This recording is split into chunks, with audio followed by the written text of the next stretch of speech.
유현철 한정민의 동거 중 아쉬웠던 행동 분석. 돌싱글즈3에서 두 커플이 탄생했고 동거에 돌입하여 방송 중입니다. 하지만 남자 출연자 유현철과 한정민의 행동 때문에 지난해엔 특히 아쉬운 장면이 많았는데요. 방송에서 여자 출연자 변혜진과 조혜영이 직접적으로 말은 안 했지만 남출의 행동에 조금은 섭섭했을 거라 생각합니다. 어떤 점이 아쉬웠는지 알아보겠습니다. 먼저 유현철 씨입니다. 변혜진의 나이도 모름. 현철은 직원들 앞에서 혜진의 나이를 잘못 얘기하는데요. 년생이 헷갈렸던 것인지 나이를 몰랐던 것인지 알 수 없지만 혜진 입장에선 소개받는 자리에서 섭섭했을 거라 생각합니다.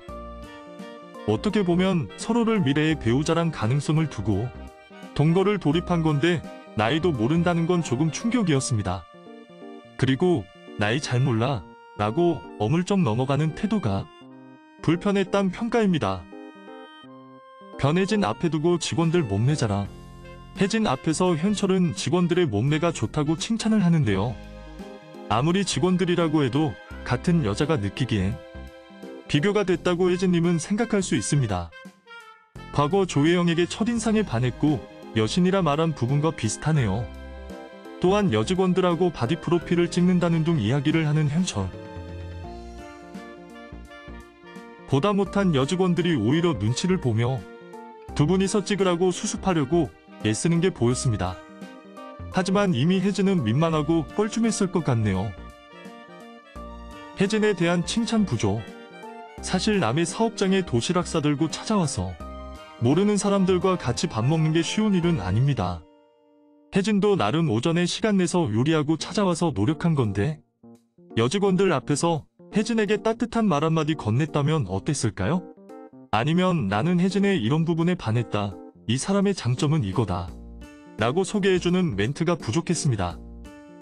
직원들 앞에서 혜진의 칭찬과 장점을 언급했다면 혜진도 기가 살고 더 기분이 업되지 않았을까요? 현철의 배려와 센스가 조금 아쉬웠네요. 딸의 반말을 지적하지 않음. 현철은 8살 딸을 혜진에게 소개했는데요. 일단 편안하게 느낄 수 있도록 이모라고 소개를 하게 됩니다. 그런데 딸은 이모가 편하게 느껴졌는지 생각보다 낯을 가리지도 않았고 반말을 하게 되는데요. 물론 어린아이기 때문에 반말을 할 수는 있습니다. 근데 오히려 혜진은 8살 아이에게 존댓말을 하며 대하게 되죠. 이 모습을 옆에서 봤다면 처음 보는 어른에겐 존댓말을 하라고 현철이 딸에게 교정이나 제안까지는 해주는 게 맞다고 생각합니다. 하지만 그러지 않았죠. 현철은 혜진보단 딸에게 우선순위가 있어 보였습니다. 혜진 의사를 물어보지 않고 딸을 조수석에 태웠음. 이날 딸을 소개해준 건 아무래도 자녀가 없는 혜진에게 자신의 딸과 친근감을 쌓으며 좋은 시간을 보내기 위함이었습니다. 차에 탑승할 때도 아쉬운 부분이 있었는데요. 혜진의 의사를 물어보지 않고 딸을 조수석에 태웁니다. 시청자들은 딸과 혜진을 뒷좌석에 태워서 둘이 대화하게 했으면 어땠을까 하는 아쉬웠다는 반응이었습니다. 전체적인 총평은 혜진에게는 낯설고 힘든 시간이라고 느껴졌습니다. 처음 보는 사람을 마주했기 때문에 현철이 혜진을 더 케어했어야 합니다. 딸이 낯을 가리지 않는다라고 딸 자랑을 하기보다는 혜진에게 그 상황의 힘듦을 알아채고 오늘 어색했지? 와줘서 고마워. 딸과 잘 지내서 고마워. 딸이 엄마 얘기해서 당황했지? 내가 다음에는 더 챙겨줄게 등이 따뜻한 표현을 더 해줬다면 어땠을까 조금은 아쉬웠습니다. 다음은 한정민입니다. 지금 행복한데 굳이 결혼을 다시 해야 할까? 굳이 결혼을 해야 할까라는 발언은 충격적이었습니다. 처음엔 재혼을 목적으로 프로그램에 나온 걸 테지만 예영과 지금 사귀는 편한 상태이니 연애만 하고 싶은 걸까요? 난 지금 이 돈으로 혼자 살아서 만족한다고 언급하기도 했습니다. 예영 입장에선 현실의 벽에 부딪히기 싫게 느껴지는 정민의 간접적인 의견으로 받아들일 수 있을 것 같습니다. 정민과 진지한 마음을 가지고 있는 예영의 입장에선 실망감이 컸을 거라 생각되네요. 각종 모임에 대한 언급, 동호회, 군대 모임, 동창회 등 모임과 각종 지출되는 회비들이 많다는 걸 숨기지 않고 오픈한 것은 정민도 잘한 거라 생각하지만 결혼 생활을 하면서 많은 모임은 서로 트러블이 생길 만한 문제입니다. 그걸 한정민 본인도 알고 있었다며? 지금은 모임들이 많지만 결혼하곤 차차 줄여나가 볼게 라고 한마디만 했다면 어땠을까요? 창원이라는 타지에 와서 근처에 친구도 가족도 없는 예영의 입장을 배려하지 않은 것 같아 아쉬웠습니다. 맞벌이와 지연 문제, 돈 때문에 트러블이 나는 게 싫다고 언급한 한정민. 정민은 예영에게 맞벌이를 했으면 좋겠다고 말을 하는데요. 예영은 연고도 없는 창원에 내려오는 것 자체가 걱정과 고민의 연속일 것입니다.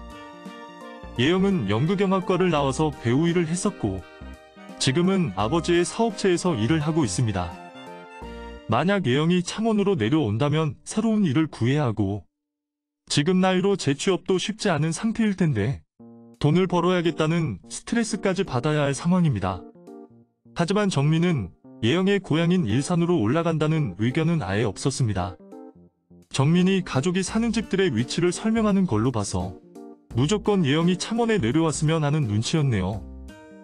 정민의 직장도 창원에 있기 때문에 일산에 갈 수 없는 건 이해하지만 예영에게 창원에 내려오라고 고집하는 모습보다는 차선책을 고민하고 노력하는 모습을 보여줬으면 어땠을까요? 돈과 맞벌이가 그렇게 중요하다면 결혼 전까지 각자의 삶에 집중하고 주말에만 데이트하는 방법도 있으며 혹은 얼마 전 결혼한 나는 솔로의 커플처럼 주말 부부는 어떨지요?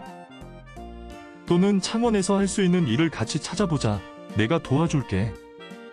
조급해하지 말고 평소 배우고 싶은 거부터 배우고 생각해보자. 라고 예영을 생각해서 배려하는 말을 했으면 어떨까요? 예영의 입장이라면 정민을 좋아하고 있지만 현실적으로 이게 맞나? 싶을 수도 있을 것 같아요.